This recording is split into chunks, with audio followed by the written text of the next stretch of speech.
bisa kamu dan aku jadinya kita, atau misal temanku dan aku juga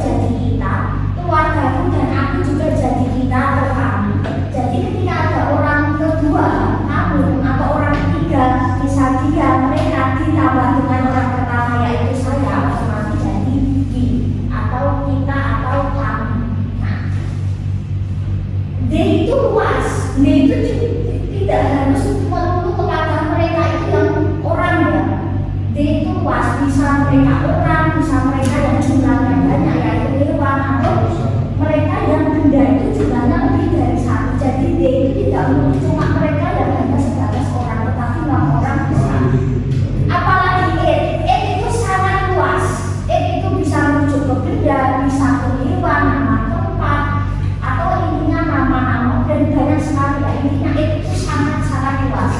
Apalagi she atau he.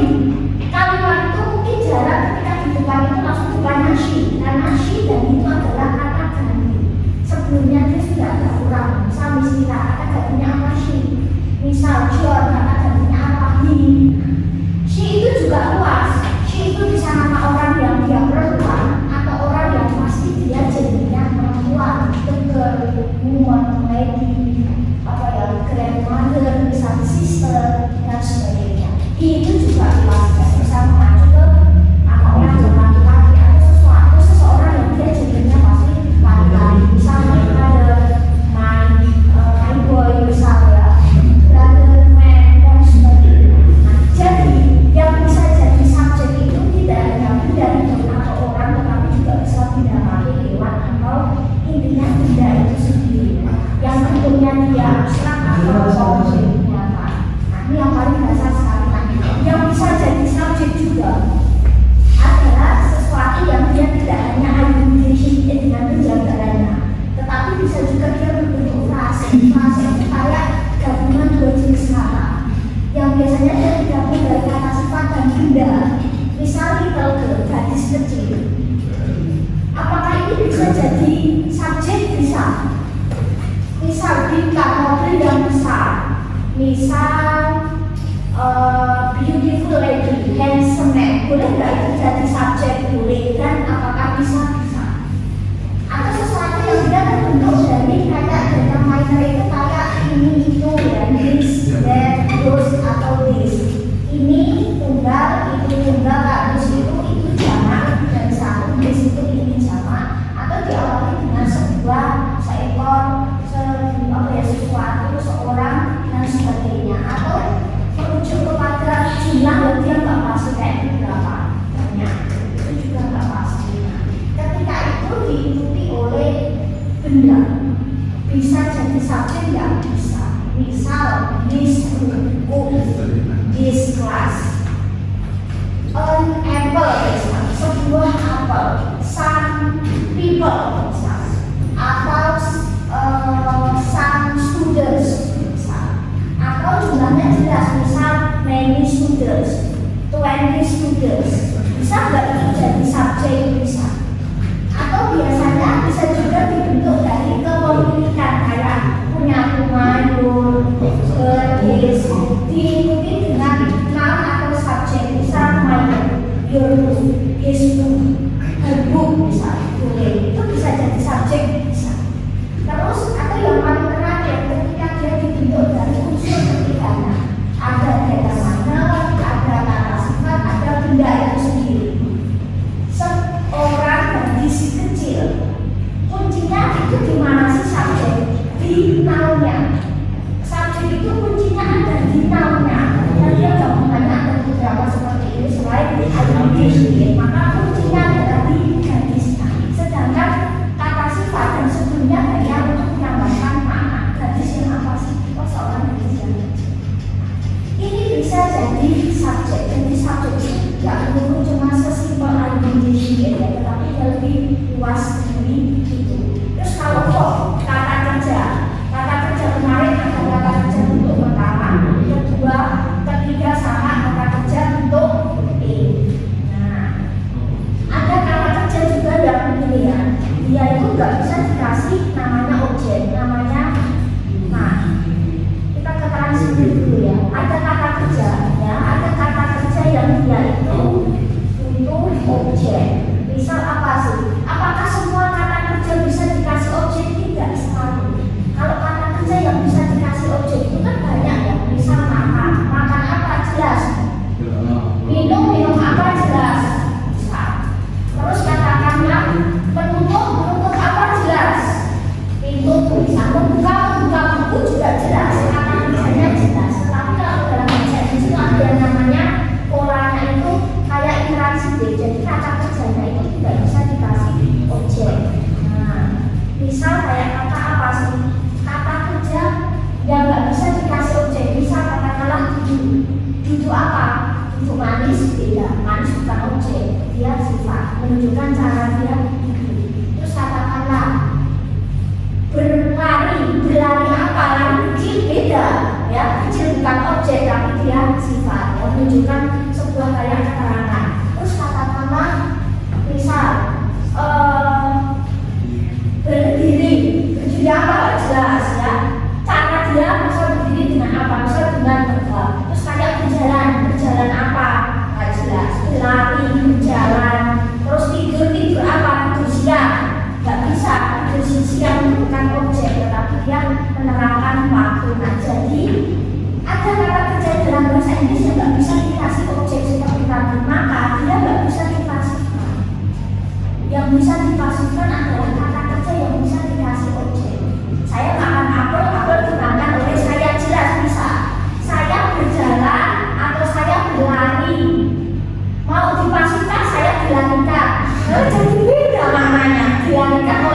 buku, saya membaca buku. I teach English, saya mengajar bahasa Inggris. You study English, kalian belajar bahasa Inggris. Jadi kata kerjanya itu jelas ya. Kalau verbal itu kata kerjanya itu jelas. Nah, tapi kalau misal polanya adalah nominal, nah pola verbal ini bisa pola aktif, bisa pola pasif. Yang jelas itu adalah verbnya. Kata kerja itu kata kerja yang memang beneran kata kerja. Jadi verbnya akan mengikuti si subjek tergantung tenses. Kalau present kan harus aditif dengan SES. Kalau subjek dengan SES kan gitu ya. Kalau dia di past tense setelah subjek ketemu verb 2. Nah polanya pasti kalimat verbal ini sesuai dengan tensesnya. Verb harus sesuai dengan subjek. Nah, kira-kira mau pakai yang apa tergantung tensesnya. Tapi kesini kita akan kesini. Pola nominal atau kalimat nominal. Kalimat nominal itu kalimat ya, tapi verbnya itu dia tidak berbentuk verb pada umumnya. Jadi tidak kata kerja yang kayak tadi doing action kayak tadi, tetapi kata kerjanya adalah wajib berbentuk to be. Nah, pola kalimat nominal itu adalah verbnya berbentuk to be. Jadi to be digunakan sebagai verb. Apakah kalau dalam bahasa Inggris to be itu kata kerja ya? To be itu bagian kata kerja, dia termasuk helping atau auxiliary verb. Apakah kata kerja ya? Tetapi to be tidak bisa diartikan kayak kata kerja umumnya. To be mau diartikan apa? Adalah, tidak selalu bisa adalah. Beda konsep dengan bahasa Indonesia. To be, kalau kita to be itu adalah kalau bisa to be present ada is and dan to be past tense ada was dan were. Bisa nggak itu diartikan? Ya. Nah, terus bagaimana kalau kita letakkan pada sebuah kalimat? Jadi pola nominal adalah pola yang ada tetap ada subjeknya, tetapi verbnya be. Misalnya, kalau kita ingin membahasa Inggriskan, misal dia berdandan cantik, dia jelas subjek berdandan itu kata kerja, dia verbal jelas dia berdandan misalkan seperti itu. Kalau misal kita mau membahasa Inggriskan dia cantik, kalau kita terjemahkan kata per kata dia itu she cantik beautiful. Kalau di bahasa Inggriskan she beautiful nggak bisa jalan. Kalau bahasa Indonesia bisa nggak jalan? Bisa. Dia cantik, dia pintar, dia baik, sehat baik, bisa gitu. Nah, bisa kalau bahasa Indonesia, kalau dalam bahasa Inggris nggak bisa. Kalau ada subjek gimana caranya harus muncul verb. Maka kita lihat setelah subjek itu kata apa. Ketika dia muncul kata sifat atau kata keterangan atau kata benda, maka verbnya wajib berbentuk to. Maka kalau she beautiful nggak bisa. She itu subjek, beautiful kan bukan objek, dia sifat. Maka kalimat di sini tidak ada verbnya, kita munculkan bentuknya to be. Maka kalau dia cantik, she is beautiful. Pokoknya dalam bahasa Inggris gimana caranya? Kalau ada subjek I, you, he, she, it dan penjabarannya harus muncul verb. Verbnya apa? Kalau kita nggak menemukan kata kerja, kita tambahkan kata kerja berbentuk to. Misal aku di sini, I will nggak bisa. Will itu kata tempat itu bukan kata kerja kan? Berarti kalimat di sini nggak ada kata kerja. Kita munculkan to be. Tergantung tenses ya. Kalau kita dipresentkan maka I am here. Kami murid di student nggak bisa. Student kan bukan kata kerja, dia kata benda. Maka kita tambahkan kira-kira to be apa yang pas dengan be. Maka we are student. Jadi polanya ini adalah ketika ada subjek ketemu dengan kata sifat, kata keterangan tempat dan noun itu sendiri, maka verbnya wajib berbentuk to. Aku seorang guru misal, I am a teacher. Beda cerita kalau saya bekerja sebagai guru, ada kata bekerja, maka dia adalah pola verbal. Misal di sini, ini relate dengan nanti tugas kita yang misal cuaca ini mendung. The weather misalnya cuaca ini atau this weather mendung. Di sini ada kata mendung, nggak ada kata kerja. Mendung itu cloudy misal. Maka kalau cuaca